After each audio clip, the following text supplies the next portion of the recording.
Hello दोस्तों, नमस्कार, राधे राधे। देखिए, मेरे पास इसमें कोई रिकॉर्डिंग करने वाला नहीं है पीछे से, ना तो स्टिक ही है। फिर भी मेरे पास जो कुछ भी अवेलेबल रहता है क्वेश्चन हम आपको दे देते हैं। ये एग्जाम में आए हुए क्वेश्चन हैं। एक दो क्वेश्चन 28 अप्रैल के हैं और एक दो क्वेश्चन सब 30 अप्रैल के हैं।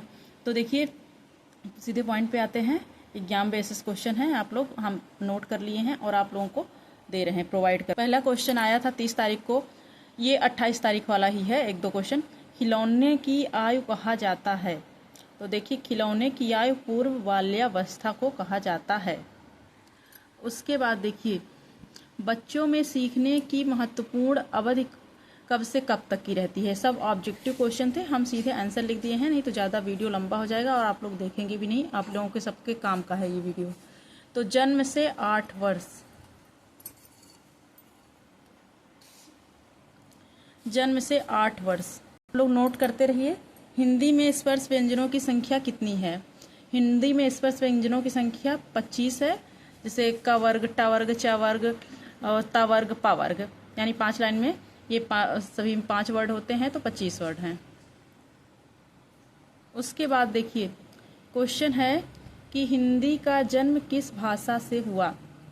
हिंदी का जन्म किस भाषा से हुआ। तो इसका आंसर हो जाएगा संस्कृत भाषा से, जो कि पहले पाली में संस्कृत हुई, फिर उसके बाद प्राकृत में, फिर अपभ्रंश में हुई, उसके बाद फिर हिंदी, फिर अब जो चल रही है आधुनिक हिंदी चल रही है।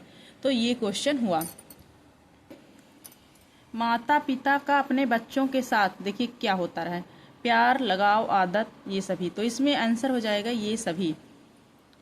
और देखिए, बेरी बेरी रोग किस विटामिन की कमी से होता है। तो विटामिन बी की कमी से होता है। इसका वैज्ञानिक नाम थायमीन भी है।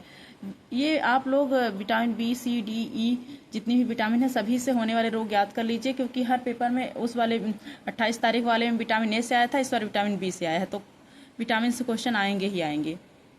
उस वाले में आया था कि रतौंधी किस विटामिन की कमी से होता है, तो विटामिन ए था। हर बार देखिए, हर क्वेश्चन पेपर में देखिए आ रहा है कि किसी न किसी चीज़ का फुल फॉर्म पूछा जा रहा है। तो 28 तारीख वाले में पूछा था FLN का, और इसमें पूछा NCF का, नेशनल करिकुलम फ्रेमवर्क, राष्ट्रीय पाठ्यचर्या की रूपरेखा। राष्ट्रीय पाठ्यचर्या की रूपरेखा, नेशनल करिकुलम वर्क फ्रेमवर्क, ये इसका आंसर होगा। रीजनिंग में क्वेश्चन कैलेंडर से पूछा था। आज सोमवार है, तो 205वें दिन कौन सा दिन होगा। तो इसको आप लोग लगाइए। और देखिए, शिक्षा का माध्यम जो है, इसका हम डायरेक्ट आंसर लिख दिए, बच्चों के साथ क्या होना चाहिए। तो शिक्षा का माध्यम बच्चों के साथ बच्चों की मातृभाषा होनी चाहिए। देखिए, हमारे साथ भी जैसे मातृभाषा में कोई बात करता है, सब कोई कुछ समझाता है तो हमें जल्दी समझ में आता है। FLN का फुल फॉर्म क्या है, ये आप लोगों को ऑनलाइन अपना या कहीं से भी देखिए, ये आपका होमवर्क है, अपना चेक करिए। ये क्वेश्चन जो आया है सब किसी न किसी चीज़ का, जैसे NEP का फुल फॉर्म पूछ लिया, फुल फॉर्म आप लोगों को याद करके जाना है। ECCE का फुल फॉर्म पूछ लिया, किसी न किसी चीज़ का फुल फॉर्म भी पूछ रहा है इसमें। अब देखिए, गंगा नदी उत्तर प्रदेश के किस जिले से निकलती है। तो ये हो गया बिजनौर से। उत्तर प्रदेश का सबसे छोटा जिला कौन सा है। तो उत्तर प्रदेश का सबसे छोटा जिला है हापुड़।